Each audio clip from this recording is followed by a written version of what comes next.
Hello, everyone. Welcome to another session of your Women and Gender Studies class. I'm your professor, Dr. Maldonado. Let's get started. This week, we'll be examining history of women's activism in the United States. So just to introduce the concept of women's activism, we'll look at a YouTube video by Dr. Adichie going over the constructs of feminism and how feminism is socially understood and constructed here in the United States and also abroad. Me to argue. And the first thing I planned to do when I got home was to look up the word feminist in the dictionary. Now, fast forward to some years later, I wrote a novel about a man who, among other things, beats his wife and whose story doesn't end very well. While I was promoting the novel in Nigeria, a journalist, a nice, well meaning man, told me he wanted to advise me. And for the Nigerians here, I'm sure we're all familiar with how quick our people are to give unsolicited advice. He told me that people were saying that my novel was feminist. And his advice to me, and he was shaking his head sadly as he spoke, was that I should never call myself a feminist because feminists are women who are unhappy because they cannot find husbands. So I decided to call myself a happy feminist.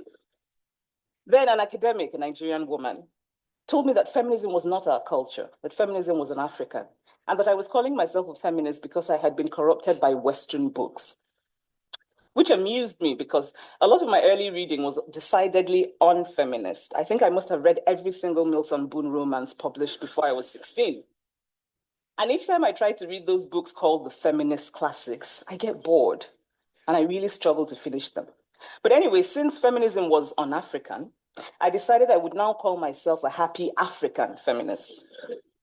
At some point, I was a happy African feminist who does not hate men and who likes lip gloss and who wears high heels for herself, but not for men. Of course, a lot of this was tongue in cheek, but that word feminist is so heavy with baggage, negative baggage. You hate men, you hate bras, you hate African culture, that sort of thing. Now, here's a story from my childhood. Okay, so as you see from this clip, there are a lot of misconceptions about feminists and feminism, and also negative stereotypes about feminists and feminism that have nothing to do with the goal of feminists and feminism. So let's go over those goals and how feminism should be understood. So before doing so, let's get into some key questions and concepts here. I have three questions for you.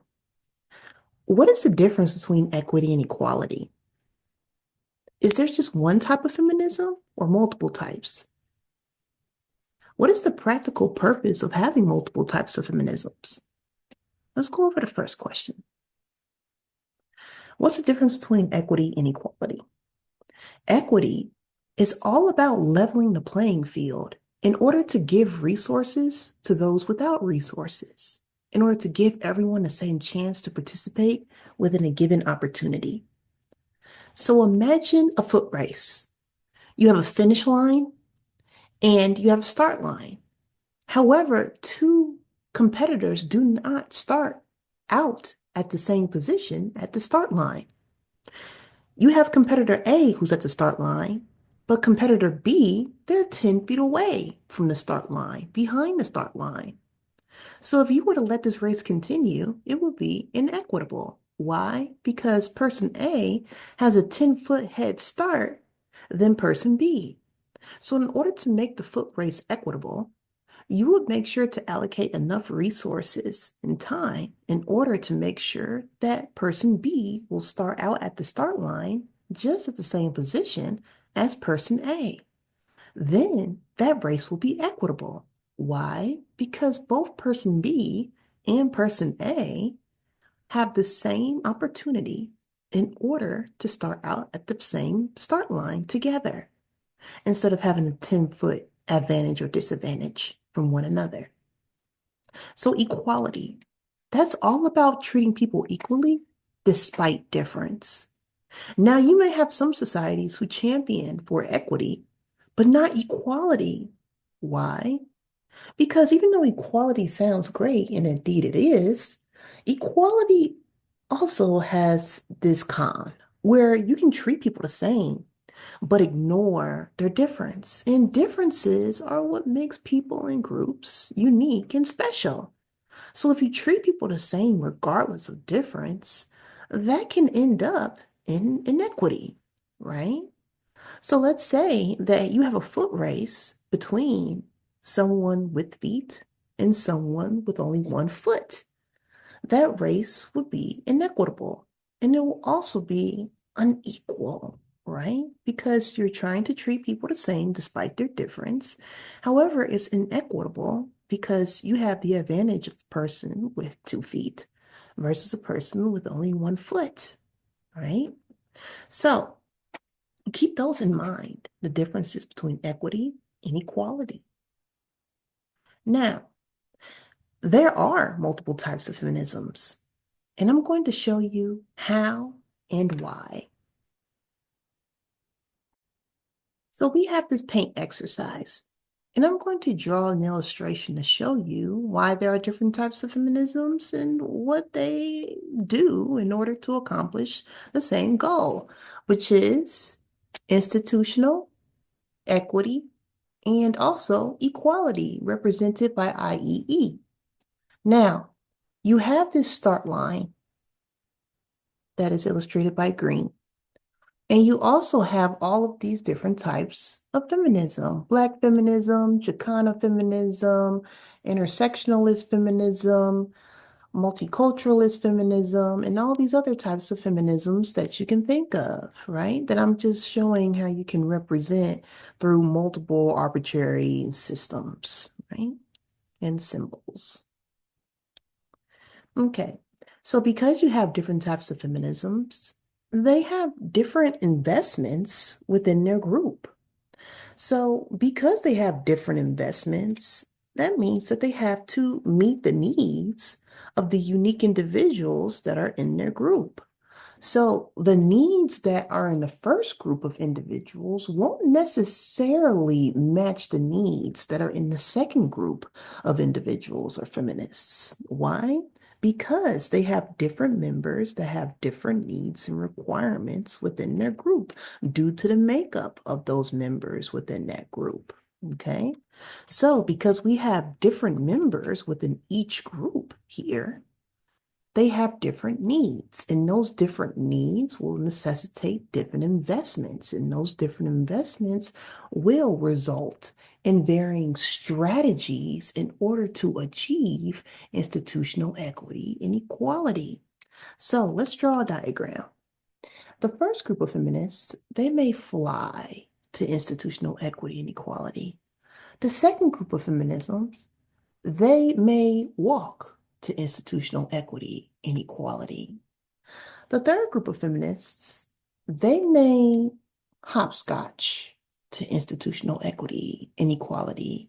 And with these modes of travel, I'm just being arbitrary when it comes to talking about flying, running, or hopscotching. These are not literal, right? But these different modes of travel represent the different strategies that are utilized in order to reach institutional equity and equality. So going forward, you may have the fourth group that swims to institutional equity and equality. The fifth group, they may zigzag to institutional equity and equality, and so on and so forth, right? You may have a group who gets lost and finds their way to institutional equity and equality. You may have another group who may meet a different group at an intersection where they may collaborate and then decide to go their own ways or join forces. These things are all possible, right? So all of the groups exemplified here, this one got lost topsy-turvy and made their way to institutional equity and equality. They have their own unique strategies in order to reach the same goal. Now you may ask, well, Dr. Maldonado, what do you mean by the same goal? Institutional equity and equality for their specific group members. So if you have a feminist group that is championing for abortion rights and also birth control rights for their particular group. That's their individual needs of their group. You may have another group who champions for the rights of Black women. You may have another group that champions for the rights of queer and gay men. You may have another group that champions for the rights for X, Y, and Z. You have different groups that have different members that necessitates different needs and investments for their groups. However, the common consensus among all of these groups is that they're trying to achieve some sort of institutional equity and equality for their specific members. So they all have ultimately the same goal of achieving institutional equity and equality. Now, here is where conflict can happen. Conflict can happen when feminists start to argue over which strategy is best. Okay, so there's a lot of conflict that can arise when people get distracted and start focusing on the efforts of other groups instead of their own efforts. However, and this can be exemplified by group two, okay, so feminist group two. They may see their strategy as the end all be all. However, they see groups one and two as fruitless strategies. And then these groups begin to bicker and argue and lose sight of the ultimate goal, which is institutional equity and equality. So instead of going forward with their mission, they can instead get entrapped right here. Okay, with their bickering and arguing. However, if all three groups realize that they have different members that have different needs and different investments, then they'll realize that their strategy is specifically suited and created for their group members' needs. And that, of course, their strategies won't be conducive to the needs and investments of other groups. So instead of fighting, how about each group focuses on their own strategy, or they can develop and collaborate their own strategy that they can combine into one to make one cohesive group in order to have one cohesive strategy in order to reach institutional equity and equality. That's also an option. And this can go down the line with the other groups if they saw fit, right? However, conflict is never the key. Collaboration is, okay? So this map is designed for you to clearly understand that there are different types of feminisms, different types of feminists, different feminist groups that have unique members that necessitate unique strategies in order to ultimately reach the same goal, which is institutional equity and equality. So we answered the last question with what is the practical purpose of having multiple feminisms? There are different ideologies, investments, and strategies that serve different groups. Now, let's continue on with the three waves of feminism. Yes, there were waves of feminism. The first wave was in 1840, and it lasted through 1920. Now, the primary investment of the first wave was earning citizenship for women, because women, prior to this particular point in time, were considered property of men, particularly property of their fathers, and or when they got married, property of their husbands. They were not considered legal or human within the eyes of the law. Okay. So citizenship and having recognition of being a human being under the eyes of the law was the primary goal of the first wave of feminism. The primary goal of the second wave of feminism, which lasted from 1960 to 1988, was educational and workplace equality, particularly when it came to having equal access to education and also eliminating sex discrimination within the workplace and also sexual harassment within schools and in the workplace. Because unfortunately, it was commonplace for men to be sexually aggressive and assertive with women in the workplace, with saying lewd remarks and also executing now illegal actions against women. The third wave, which is exemplified from 1988/1992 to the present, focuses more on the rejection of feminist labeling. So many feminists expressed frustration with the conflict that arose between feminists when it came to labeling oneself as a particular type of feminist. So the argument was as follows. Instead of focusing on the type of feminist you are, instead focusing on the doing, focus on your action. What are you hoping to accomplish and how are you going about to execute that? So we should focus more on action instead of labels in order to get critical work done. So here's a question for you. True or false? Women have the right to vote in the United States. Is that true or is that false?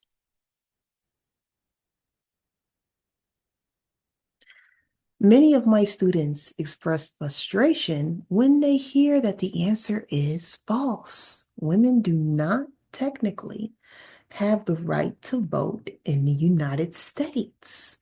Now, many people will often point to the 19th Amendment expressing, no, this is true. We as in women, do have the right to vote in the United States. That's actually incorrect because the 19th Amendment clearly states that it makes it unconstitutional to discriminate on basis of sex. It says nothing about voting. It says nothing about women having the right to vote.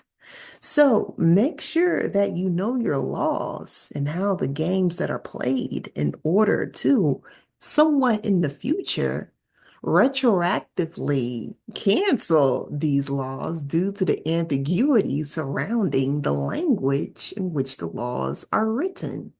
So if the 19th Amendment says nothing about voting, nothing about women, then you can have a country, you can have a nation that can turn around and say, you know what? Women are no longer allowed the privilege to vote. Why? Because we never made it legal for women to vote.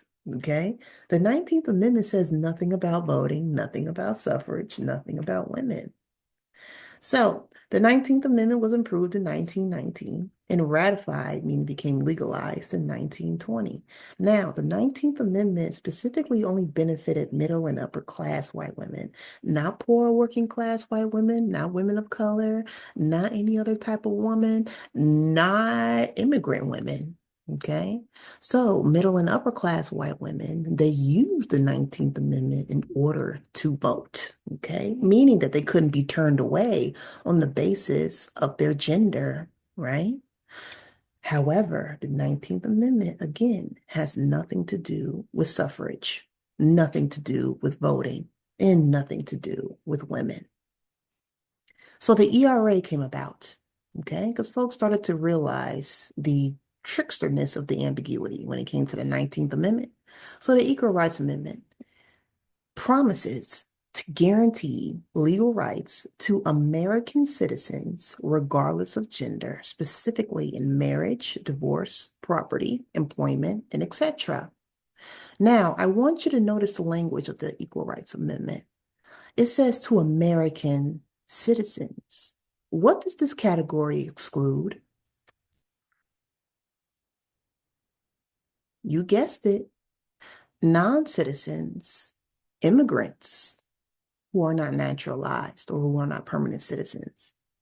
Also, people who are incarcerated, because unfortunately, folks lose their rights to citizenship if they are imprisoned. Okay? So there are a lot of loopholes that are largely dependent upon the ambiguities of laws in order to exist. So the Equal Rights Amendment, this was proposed 3 years after the 19th Amendment and is not officially part of the Constitution. Why? Because the government mandated that 38 states had to ratify the ERA into their law by 1979. However, 38 states did not. And the government decided, you know what? We'll throw women a bone. We'll make a 3-year extension.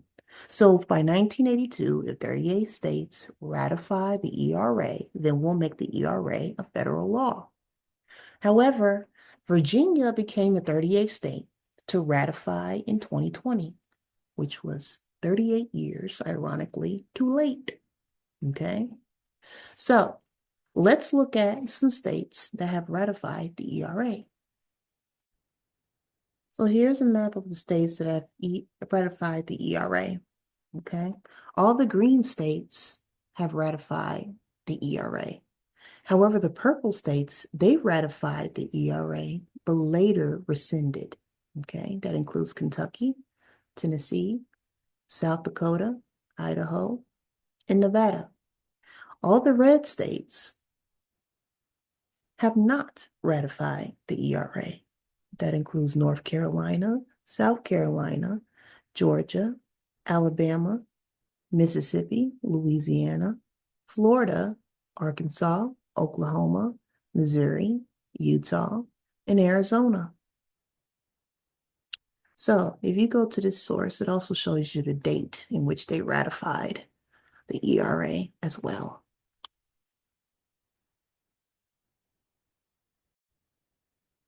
So here are some more questions for you. What is known as the Great Schism in white women's suffrage? Also, how was unity among Black women, Black men, and white women compromised within the suffrage movement? Let me tell you a story. So, this is what happened when it comes to unity, when it came to unity efforts among white women and Black men. White women partnered with Black men in order to achieve suffrage, in order to achieve the right to vote. The ideology behind white women partnering with Black men was that Black men had male privilege. And because Black men had male privilege, white women believed that Black men can somehow encourage white men in order to grant both of their groups the right to vote. White women did not consider Black women at all in these efforts. And instead, white women focused on male privilege because white privilege was already evident. However, their white privilege was mediated by their gender. So white women did not feel as though they had as much white privilege in comparison to their white male counterparts. However, white men looked at this union, and the ideology was basically this: how dare you, white women, think that I will grant you the right to vote when you are partnering with the quote enemy, end quote. So here is how white men responded. They granted Black men the right to vote in writing, in an amendment, clearly specifying that freed Black men had the right to vote. So white women responded by misdirecting their frustration and anger at Black men for accepting this, the right to vote. And they divided themselves from Black men. Some white women still had a pact with Black men, whereas the majority of white women, they divided themselves from these efforts. Black women looked at this occurrence and say, you know what? What about us? We have no partnership when it comes to this unity or attempts at political union. Okay. So this goes to show you that if you have a group of people where members within that group have no common strategy, have no common investment, then ultimately that group is going to be divided.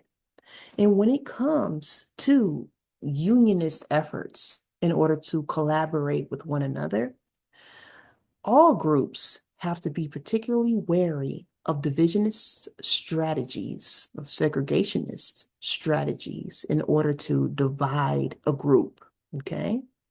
Because you will always have a Trojan horse that is given to a group in order to break that group up. It happened with Martin Luther King. It happened with Malcolm X. It happened with the Black Panther Party, and it happened with the union between white women and Black men. Okay? If you have a group, make sure that group is strong and fortified within its union, and that bond is created on equity and also equality, or else you will not win. That group will not survive. Let's go forward. So if you click this hyperlink, It'll take you to a video illustrating the same concepts that we went over when it comes to Black women and the right to vote. And we must say that even though white men granted Black men the right to vote within the United States, despite that, they were not particularly permitted or even allowed to vote because you had poll taxes that had to be paid. You had grandfather clauses. If your grandfather was enslaved, then you couldn't vote. You had reading and literacy tests. If you couldn't read, you couldn't vote. And you also had to own property in order to vote. All of these bylaws and restrictions serve to delimit Black men from voting with the 15th Amendment. That's why when you had the Civil Rights Act of 1965, also including efforts from 64 and so forth, okay, that actually granted Black people the right to vote within this country, okay? This country, as in the United States. Because before then, there were all of these restrictions that prevented Black people from voting. And when Black men questioned why, there's a whole amendment, there's a whole law saying that we have the right to vote. However, the response from white men was, no, the 15th Amendment, that was just a ploy in order to teach white women a lesson about ethnicity and being loyal to ethnicity. Okay? So be mindful of the manner and intent in which laws are written. And you will see all of these details and more within this video that you're required to watch. So with this next video, it's Sojourner Truth's speech. I want you to watch this 3-minute speech, which is reimagined by an actress, okay? And I want you to think about how this speech considers intersectionality. There is another video that you are to watch, is hyperlinked here, which is the evolution of voter suppression and how this country, the United States, actively acts to suppress the votes of marginalized communities, particularly impoverished communities and also communities of color. It's structural and it's intentional. Okay, there are critical concepts in this film that you will become well familiar with, such as white rage and also the Southern strategy. Okay, so what are some intersectional connections between suffrage restrictions and other rights? Safe and legal access to abortion, right? And also safe and legal access to birth control, right? So with the striking down of Roe versus Wade, states decide individually whether or not to implement or ban access to safe and legal abortion. And I want you to think about the consequences of banning safe and legal abortion because you have to be able to look at both sides of an issue. So think about both the pros and the cons because you'll be surprised. So here's a map about how each state, which shows how each state treats abortion and access to abortion. So the red states, which includes 12 states, ban abortion completely. Now, the orange states, they have a limit for abortion between 6 and 12 weeks. Also, the more lighter orange states, okay, which is the tan states like Wisconsin and Kansas and Utah, they have a limit between 18 and 22 weeks. Then you have the navy states, which has a limit at or near viability. That's 19 states.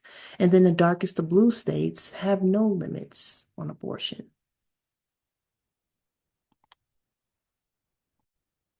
Now, I want you to think about the dark history behind birth control and how intersectionality can be applied here as well. Think about Depo. Depo Provera, the shot, was originally created to chemically castrate violent sexual predators, which were overwhelmingly men who were imprisoned. Okay. And with the Depo-Provera shot, it was found to completely eliminate the sex drive in violent sexual predators. Then Depo-Provera was used and tested on women and found that it delayed ovulation for women.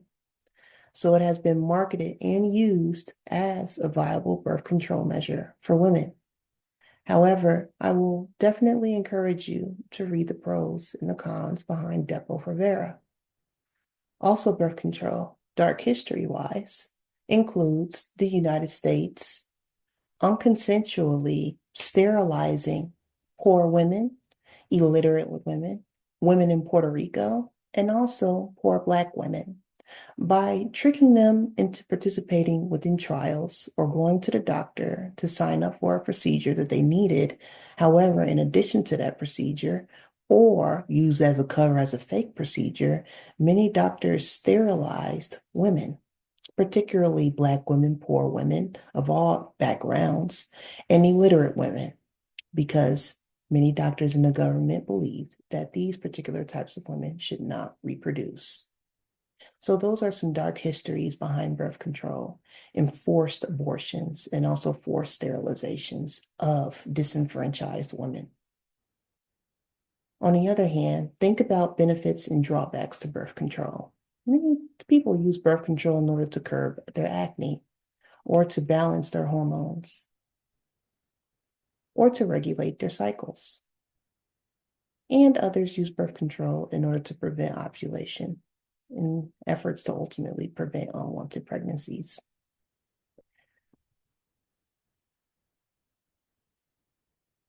So here's the praxis.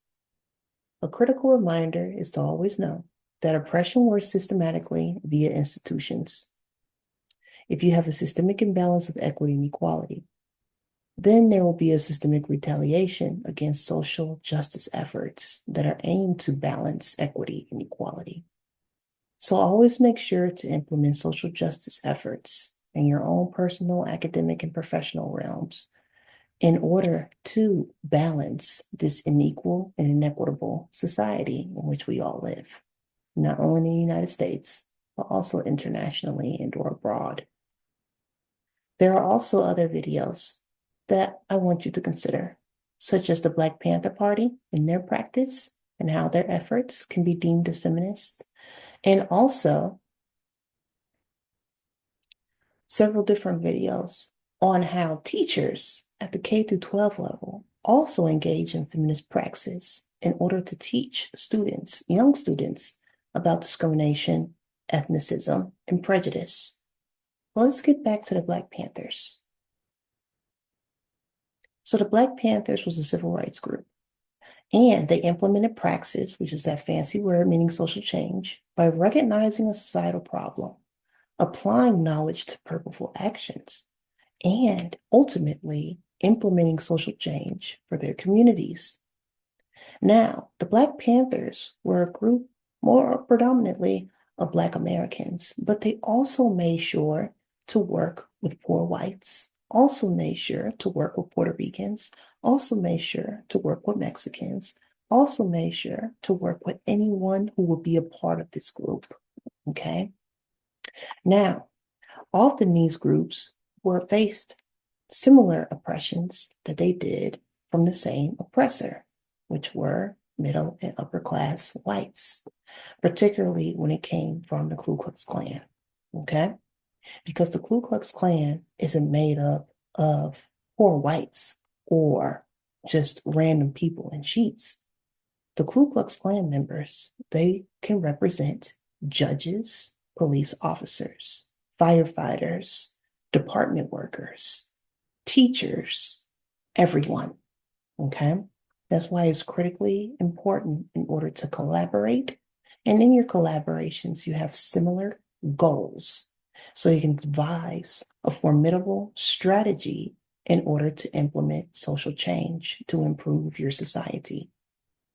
So here were the accomplishments of the Black Panther Party that we still benefit from today. So the Black Panther Party worked from an intersectional framework to establish over 100 social programs that the United States still uses, such as free breakfast programs. That came from the Black Panthers. Free healthcare clinics. That came from the Black Panthers. Free sickle cell anemia screenings. That came from the Black Panther Party. Also, free groceries for families in need. That came from the Black Panthers, and more. So think about this. All recipients of these programs, including financial aid recipients, are considered welfare recipients. Any monies distributed from the state and or government, that is considered welfare. Often, welfare is classed as a poor people's program, or only impoverished people with no money can benefit from welfare programs. However, think about those PPP loans that were given to businesses during this onslaught of COVID. Think about the free groceries that were given away despite income levels in various neighborhoods. All of that was a result of welfare. Welfare should not be stigmatized because it was created in order to enhance the welfare of people, regardless of their background. So, including income-based programs, sliding scale fees for clinics, and etc., all comes from collaborative efforts initiated by Black American people. So without Black American people and their social justice efforts and their intentional collaboration with people from various backgrounds, beautiful things can happen, such as these social work programs that benefit everyone. So the point of this lesson, again, is to make sure that you all work together in order to implement social change to change the trajectories of your communities. And with that being said, we'll end there. Thank you so much for your time and attention. I hope you have a great day.